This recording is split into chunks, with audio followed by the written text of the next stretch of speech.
Oh, God. Someone's trying to withdraw $15,000 from my account. The text message came at 3:17 a.m. Cole Hatcher's phone vibrated against the bedside table with the quiet urgency of a rattlesnake's warning. Suspicious activity detected on account ending 4,721. Withdrawal, $14,500 at ATM location, Wilshire Boulevard, Beverly Hills, California. Reply, yes to confirm this was you. Cole's eyes snapped open. The transaction had occurred 40 minutes ago. Beside him, his wife's side of the bed remained empty, the sheets cold and undisturbed. He checked the Tesla app on his phone. Lana's car was parked somewhere in Calabasas, a good 30 minutes from Beverly Hills, and at least 45 from their Malibu home. Something didn't add up. This wasn't their primary account. This was the ghost account, the one they'd established after the Woolsey fire 5 years ago when they'd needed quick cash during the insurance delays.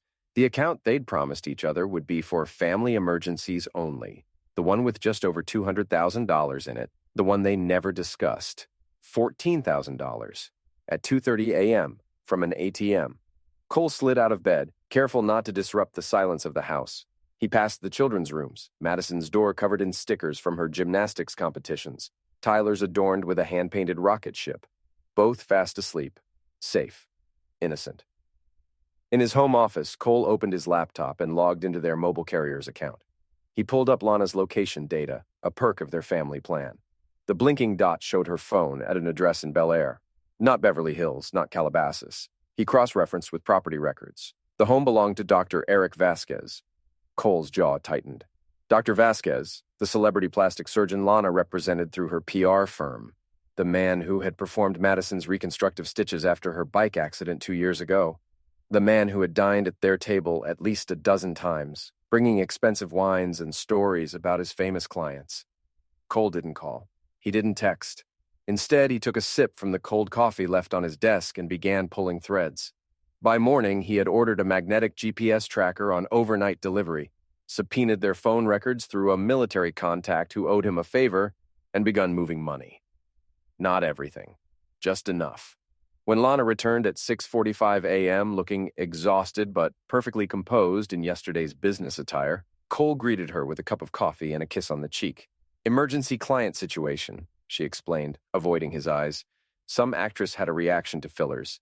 Eric needed media management. Cole nodded, sliding a plate of pancakes toward Madison. Must have been serious. Life can end in Hollywood, Lana laughed, but the sound was hollow. I'm going to shower before my 9 a.m. Cole watched her climb the stairs, noting the slight hesitation in her step, the almost imperceptible adjustment of her handbag to hide the bulge that might be an envelope. He smiled at his children. Who wants extra chocolate chips? 3 nights later, the GPS tracker arrived. Cole installed it in the wheel well of Lana's Tesla while she slept.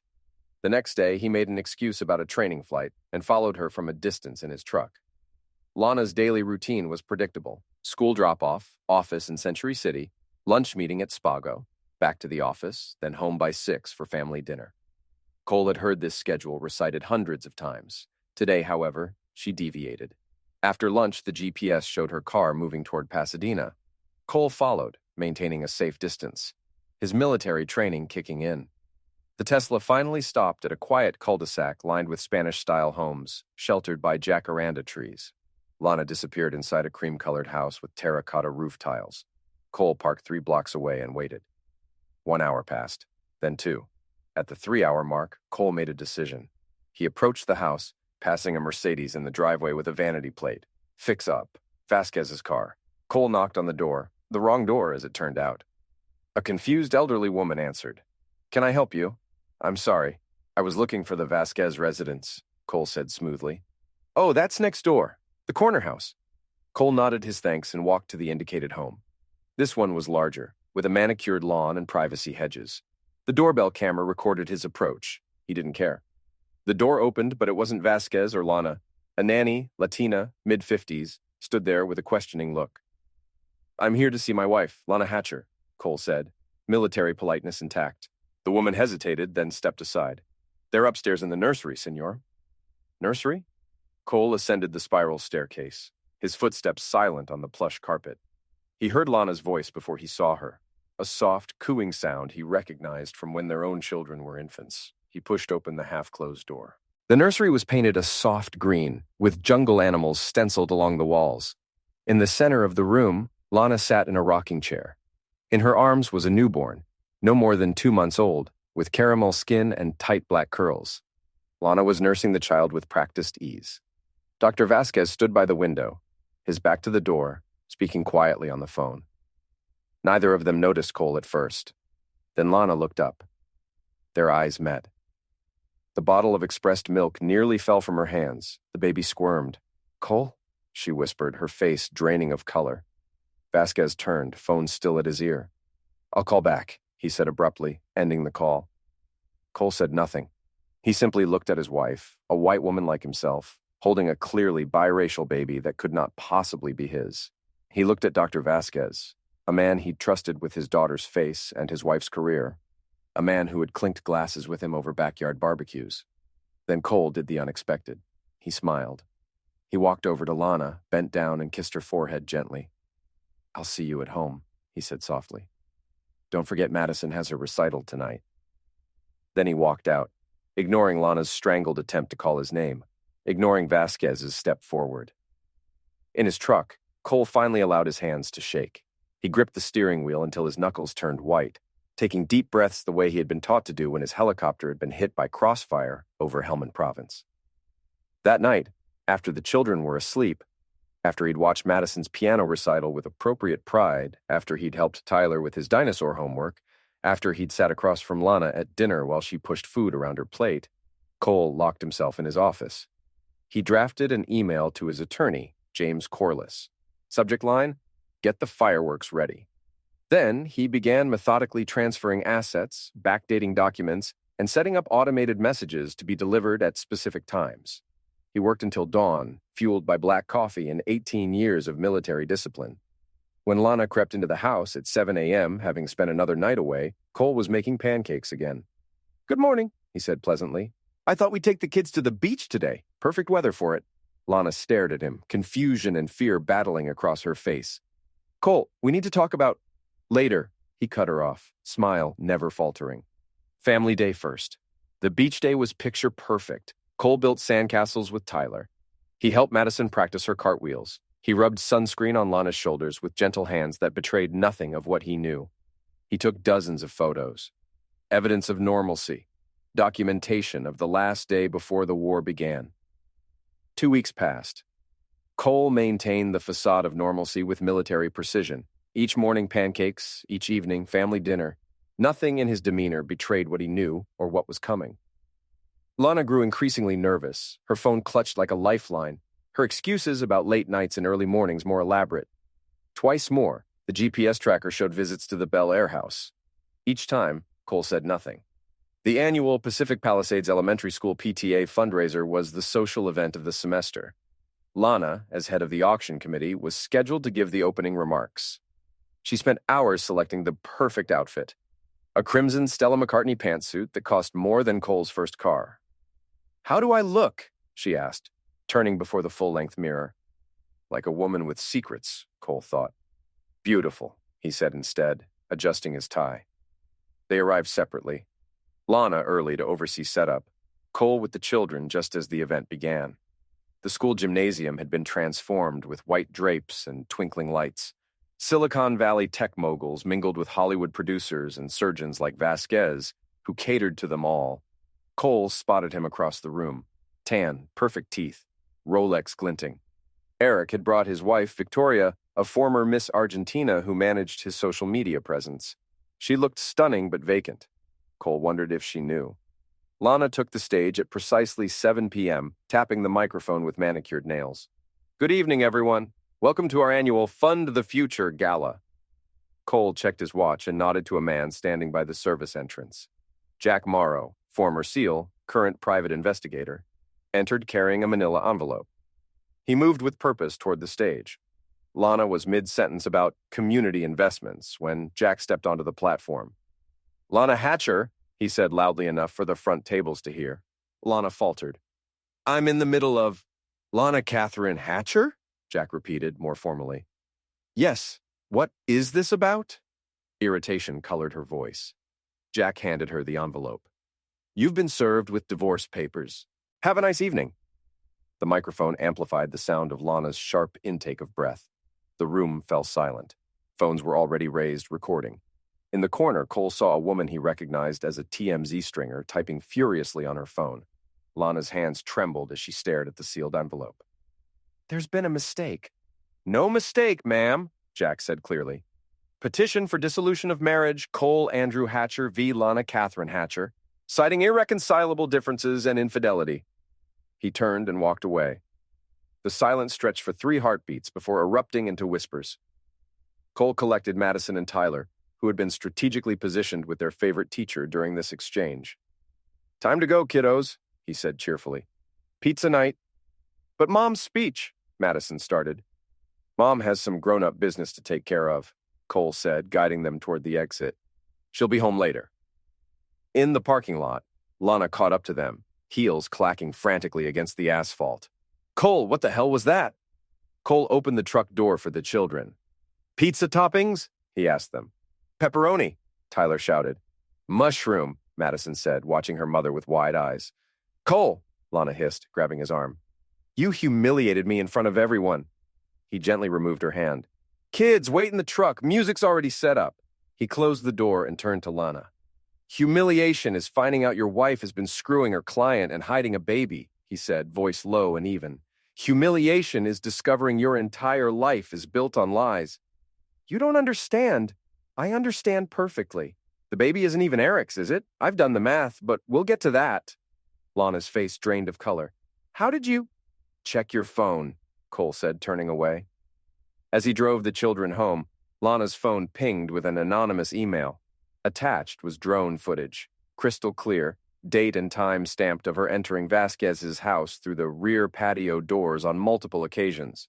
The same military-grade drone Cole had been using for search and rescue training flights over the Santa Monica Mountains. Underneath the video was a simple message. "This is going to TMZ tomorrow unless $100,000 is wired to the following account." Cole knew she would assume it came from someone at the Vasquez household. The nanny, perhaps, or the gardener. She would never suspect her husband, who had always been straightforward to a fault. It was the first layer of his plan. Make them suspicious of each other. That night, when Lana finally came home, face blotchy from crying, voice hoarse from screaming at Vasquez on the phone, she found Cole in the master bedroom, calmly packing her clothes. "What are you doing?" she demanded. "Helping you move to the guest room," he said. "I assume you'll want to stay until custody arrangements are formalized, for the children's sake." "Cole, please, we need to talk about this." "About what?" he asked, looking up from his methodical folding. "About the baby, about the money you took from our emergency fund, about the fact that you've been lying to me for—" "How long exactly? Before or after Tyler was born?" Lana crumpled onto the edge of the bed. "It's not what you think." "It never is," Cole replied. "By the way, your jewelry safe combination has been changed. Security precaution." "My jewelry?" she repeated, suddenly alert. "Why would you—" "Good night, Lana," Cole said, walking out with her suitcase. "The purple room is made up for you." Later that night, Lana crept down to the study where the wall safe was hidden behind a family portrait. She entered her usual code. Madison's birthday. The safe beeped in rejection. She tried Tyler's birthday. Another rejection. In desperation, she tried their anniversary. The lock clicked open. Inside, instead of her collection of Cartier, Tiffany, and family heirlooms worth over $300,000, she found cheap costume replicas. Each piece was a near-perfect visual match, but worthless. The kind sold on Canal Street or downtown LA's jewelry district. Taped to the inside of the safe door was a handwritten note. Insurance adjustment. Assets in custody until further notice. Lana didn't know that 2 weeks earlier, Cole had systematically replaced each piece with a replica. The originals had been quietly sold through 3 separate dealers who specialized in discrete transactions paid in cryptocurrency. The funds now sat in an untraceable digital wallet, ready to fuel the legal battle ahead. She slid to the floor, the fake diamond tennis bracelet clutched in her hand, and finally began to understand. This wasn't just a divorce. This was a declaration of war. The psychological warfare escalated with precise military timing. 3 days after the PTA incident, the drone footage appeared on TMZ, just as threatened. Only it wasn't a blackmailer who released it. It was Cole, through an anonymous email account. The damage was immediate and severe. Lana's phone exploded with calls from clients, colleagues, and friends who suddenly needed distance from the scandal. Vasquez fared no better. His wife, Victoria, made a public statement on Instagram about taking time to heal and flew to Argentina. His celebrity clients began quietly transferring to competitors. His waiting room, once filled with Hollywood's elite, suddenly had openings. Cole watched it all from a distance, his face expressionless. At home, he maintained an eerie normalcy for the children. School routines, after-school activities, bedtime stories. He handled Lana with cold courtesy, as if she were an unwelcome house guest whose departure date couldn't come soon enough. Lana's counteroffensive began with a desperate play. She scheduled a DNA test, privately paid for, and announced to Cole that she had proof the baby wasn't hers, that she had simply been helping Vasquez and his girlfriend with childcare as a favor. She produced documents showing the baby belonged to a woman named Maria Delgado, who worked as a surgical nurse at Vasquez's clinic. "It's all a misunderstanding," she insisted, pushing the paperwork toward Cole across the kitchen island. "The baby isn't mine. I was just helping because Maria was having complications and needed to return to work." Cole looked at the documents, then at his wife. "And the visits to the house, the night trips, the money from our emergency fund?" "Eric needed a loan for a malpractice settlement," she said quickly.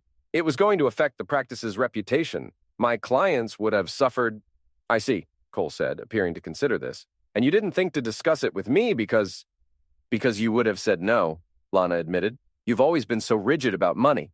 I was trying to protect our future." Cole nodded slowly, as if this made perfect sense. "May I keep these?" he asked, gathering the DNA results.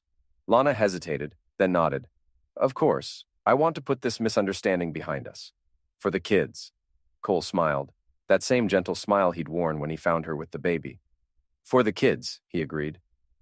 The next day, Cole's attorney filed an emergency motion with the family court. Attached were the DNA results Lana had provided, alongside authenticated results from the county lab showing clear evidence of document tampering.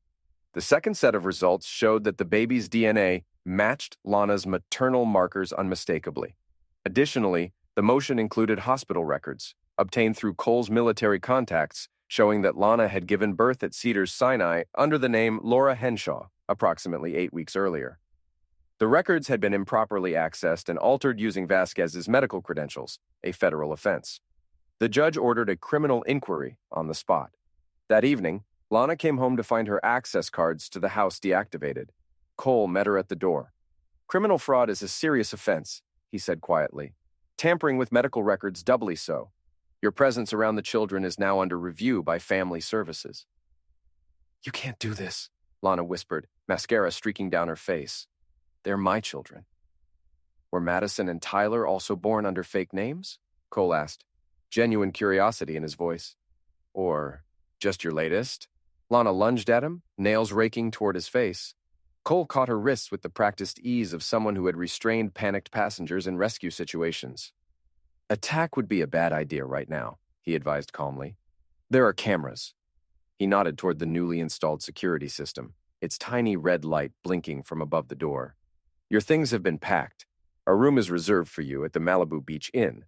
The firm will cover it until the preliminary hearing."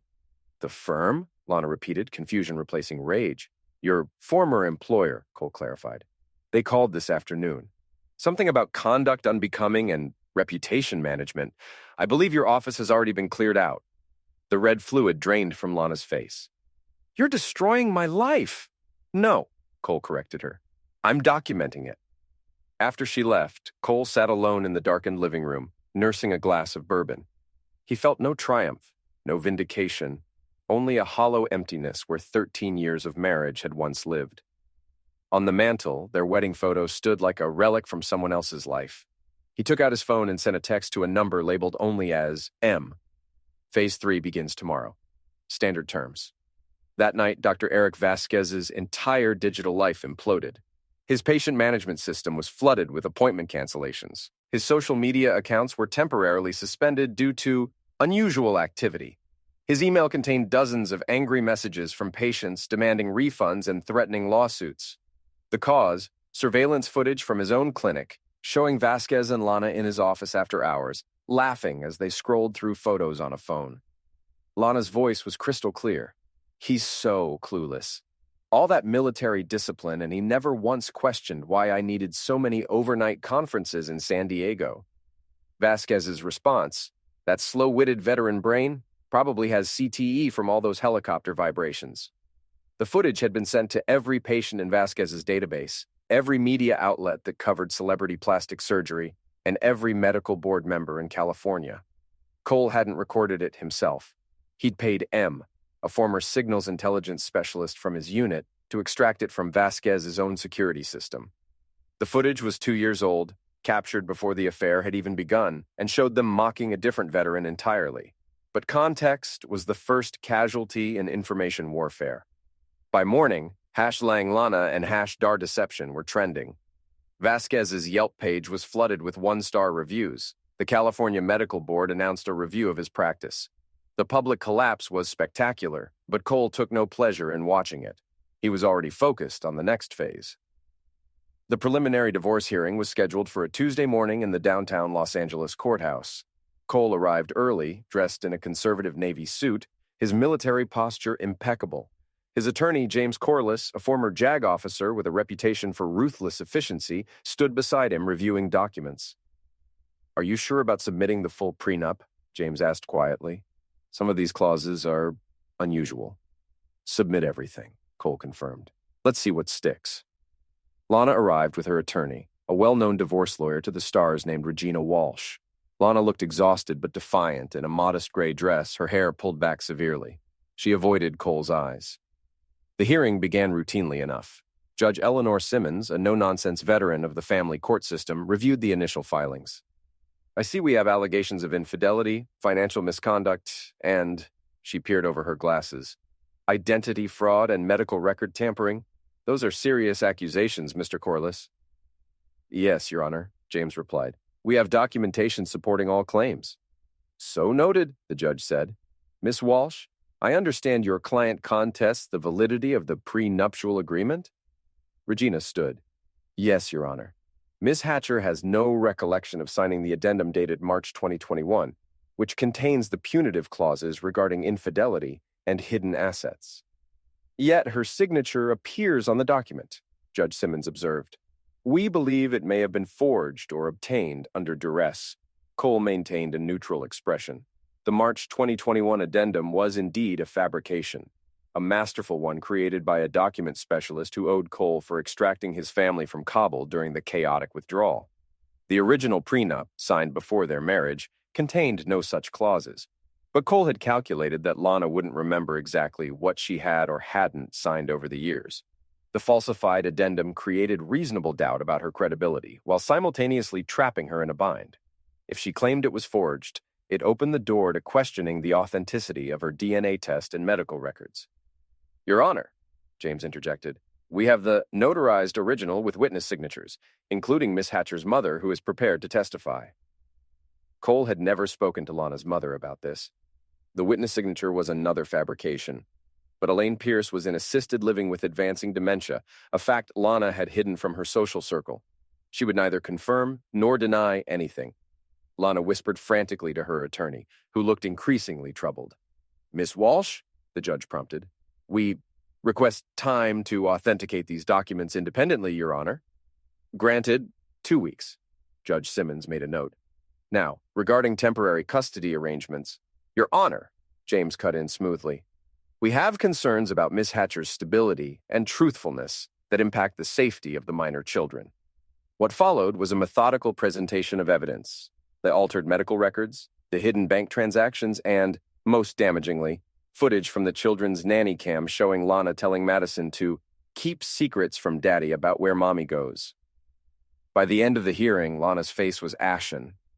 The judge awarded Cole temporary full custody, with Lana granted supervised visitation pending psychiatric evaluation. Their shared accounts remained frozen except for child-related expenses. Outside the courthouse, reporters had gathered, tipped off by an anonymous source. Cole strode past them without comment, his expression grave but composed. Lana wasn't so lucky. A reporter thrust a microphone in her face. Miss Hatcher, is it true you had a secret baby with Dr. Vasquez while married? Another called out, Did you fake medical records to hide the birth? Regina Walsh attempted to shield her client, repeating, No comment, as they pushed toward the parking structure. A final reporter shouted the most damaging question. Is it true the baby's father isn't even Dr. Vasquez, but someone else entirely? Lana froze mid-step. Her head whipped around, eyes wild with panic. The reaction told Cole everything he needed to know. The custody ruling devastated Lana more than any financial penalty could have. Being separated from Madison and Tyler, being deemed unfit to care for them without supervision, broke something fundamental in her. Cole had anticipated this. It was why he had saved this particular blow for the middle phase of his plan. Financial resources could be rebuilt. Professional reputations could be rehabilitated. But the primal wound of a mother separated from her children cut to the core. Lana began making desperate moves. She reached out to mutual friends, telling her side of the story. Most avoided getting involved. She attempted to contact the children outside approved channels, leaving tearful voicemails on Madison's iPad, sending gifts to Tyler's preschool. Each violation was documented and added to the court file. Meanwhile, Dr. Vasquez's life was unraveling with equal speed. The medical board's investigation had expanded to include billing irregularities and inappropriate relationships with staff. His hospital privileges were suspended pending review. The luxurious Bel Air home was suddenly on the market at a reduced price. Most critically, the baby, whom Cole now knew was named Sophia, had been placed with temporary foster care pending verification of parentage.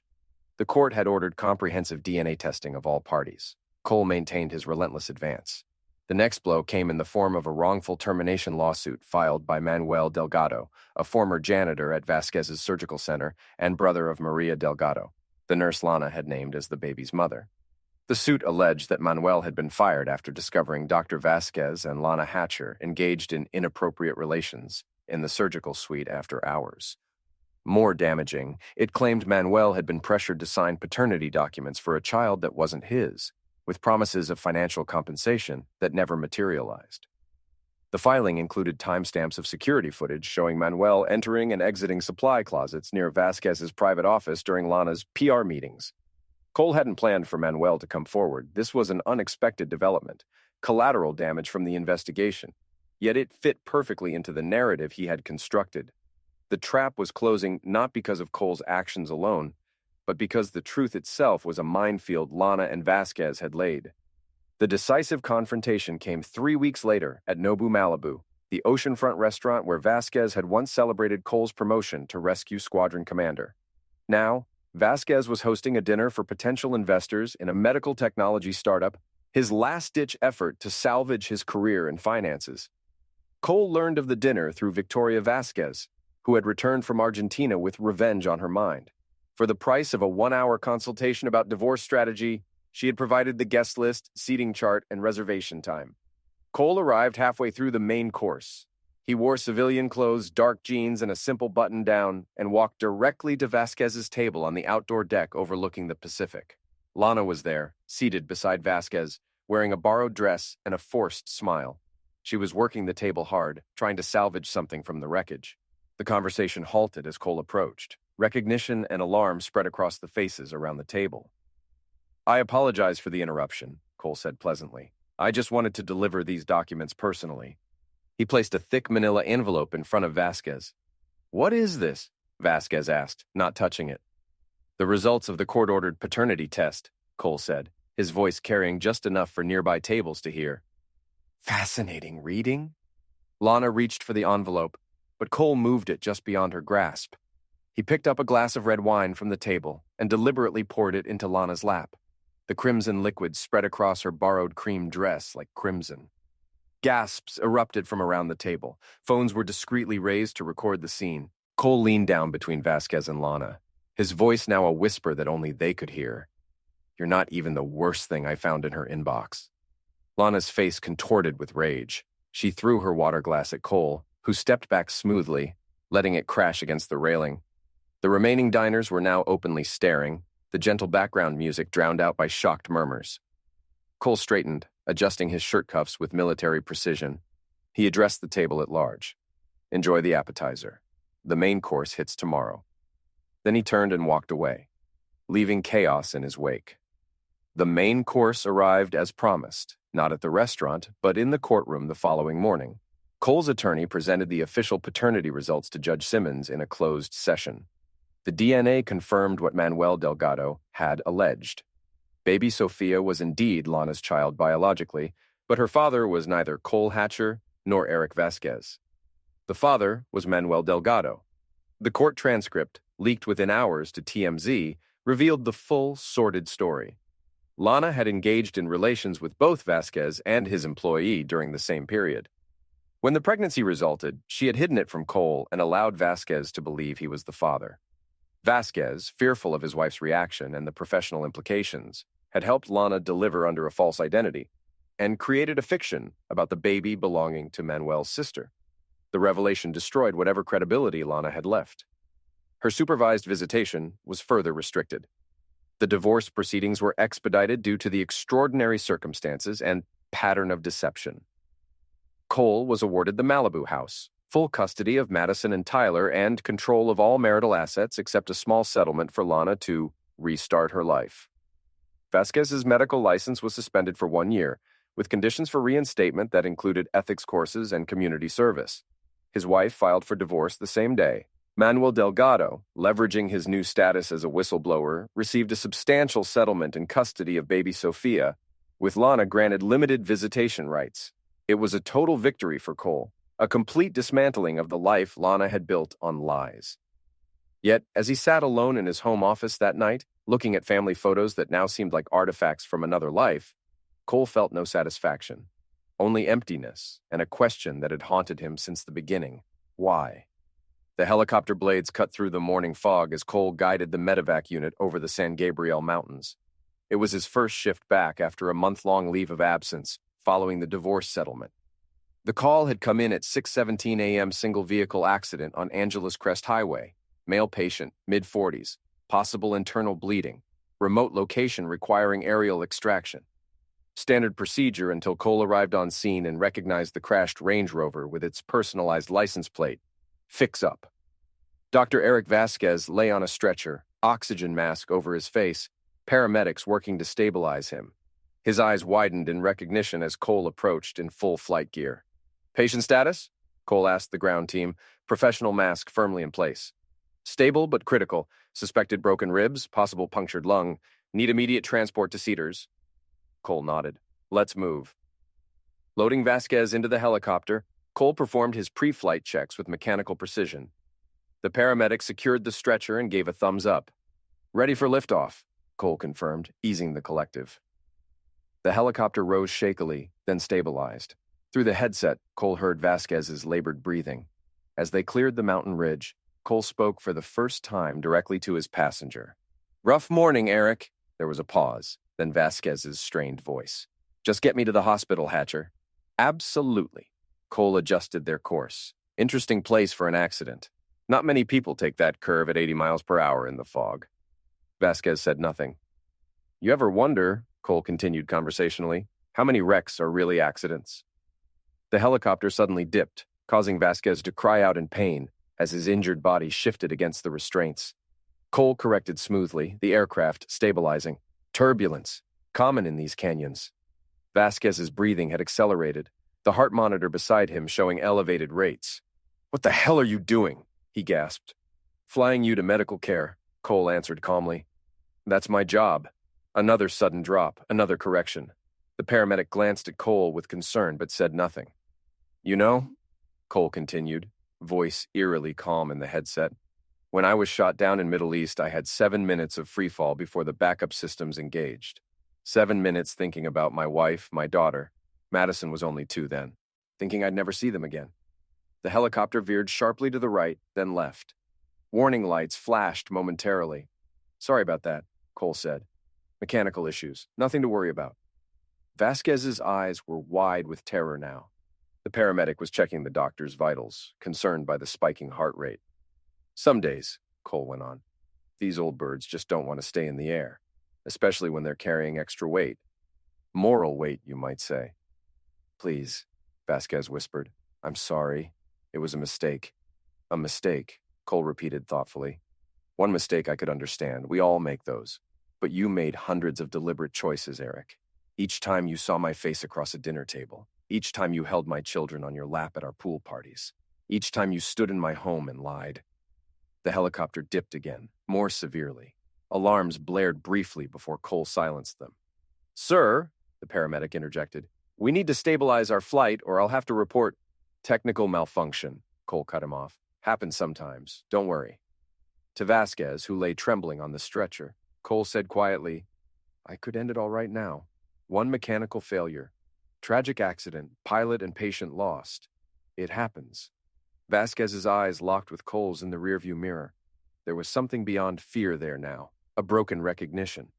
"But I won't," Cole continued, "because, unlike you, I took oaths I intend to keep.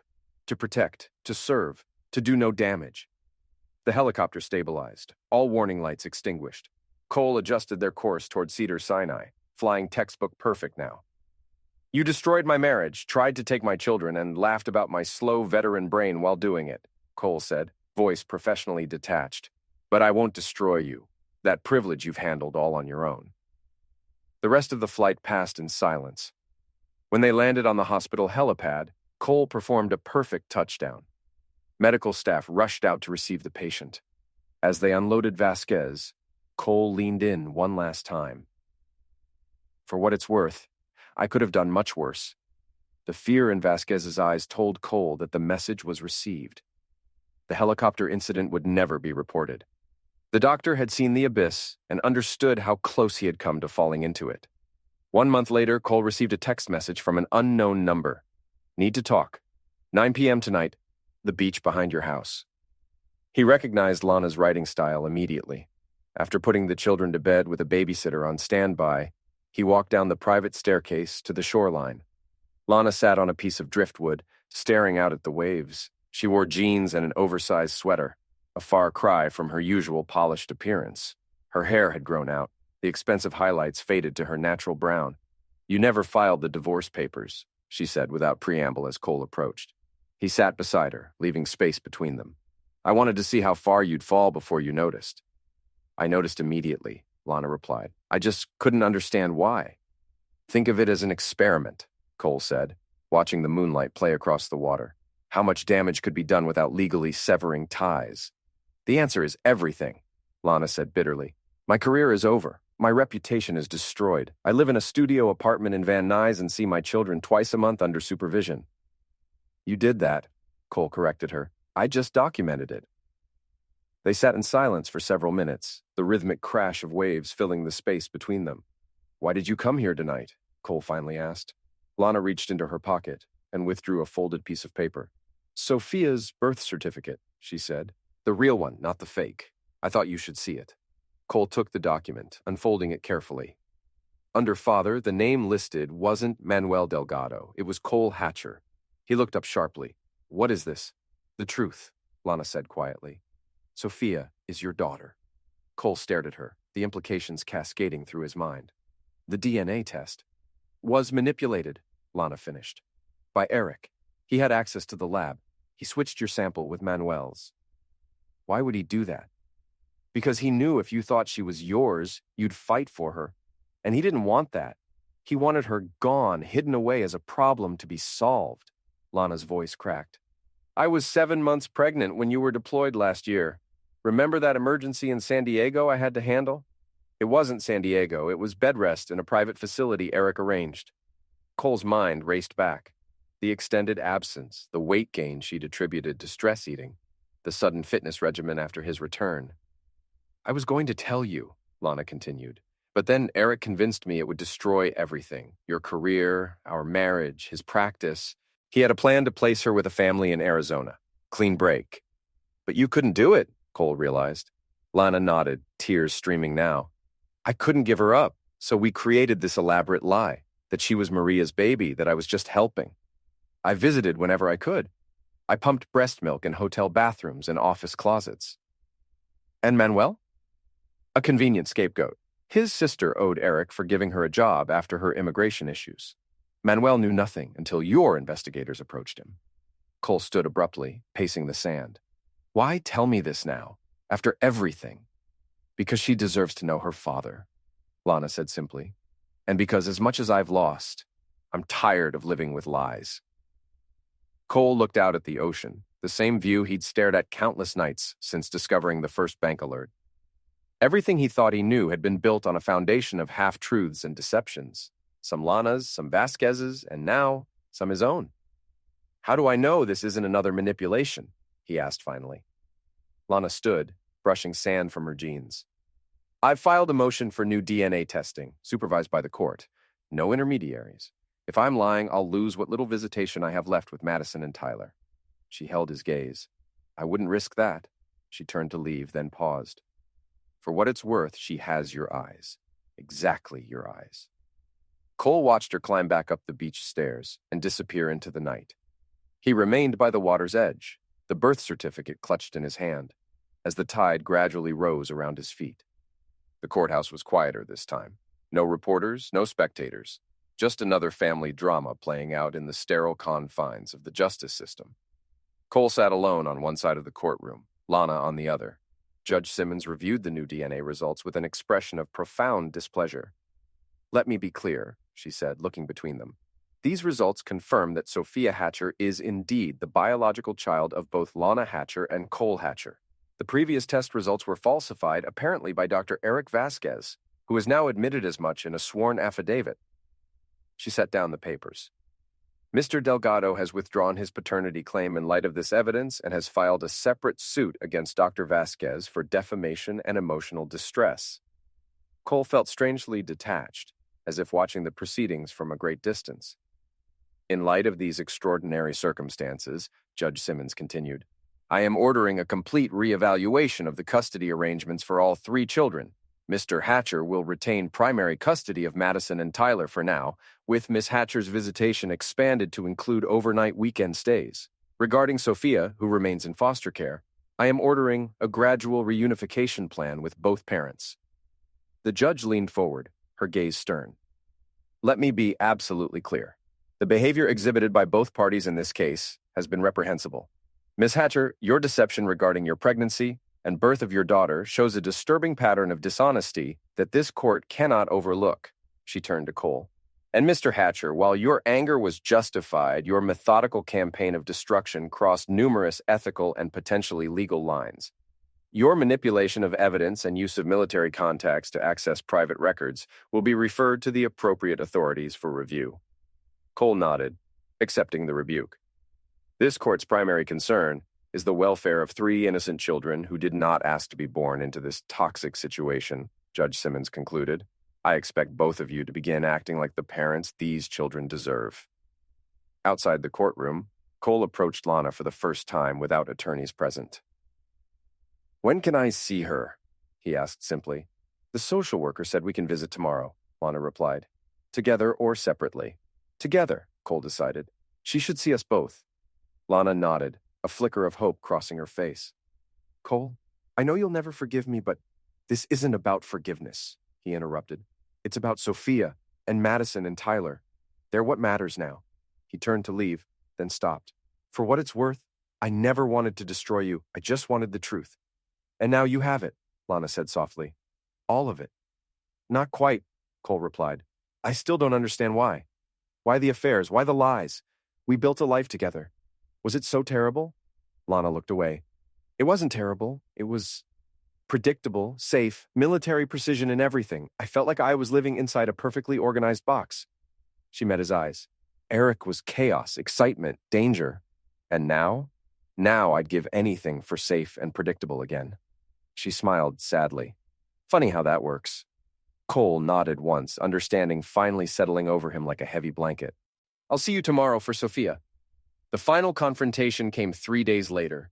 Cole had just returned from his first visit with Sophia, a supervised hour in a sterile government office where he'd held his daughter for the first time, marveling at her tiny features, searching for himself in her face.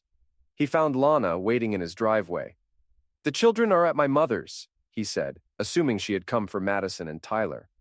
I'm not here for them, Lana replied, her voice tight with emotion. I'm here for this. She thrust a manila envelope at him, identical to the ones he had used to deliver so many devastating blows. Inside was a flash drive and a handwritten note. This is everything. All of it. The full story. Do what you want with it. That night, after the children were asleep, Cole plugged the drive into his laptop. It contained hundreds of files, emails, text messages, photos, and videos documenting the entire sordid affair. But more importantly, it contained Lana's complete confession, recorded the day before. In it, she detailed everything: the initial attraction to Vasquez, the first transgression at a medical conference, the gradual unraveling of her moral compass. She admitted to the pregnancy, the panic, the elaborate scheme to hide Sophia's existence. She named everyone involved in the cover-up and took full responsibility for her choices. The final file was different, a video message addressed directly to Cole.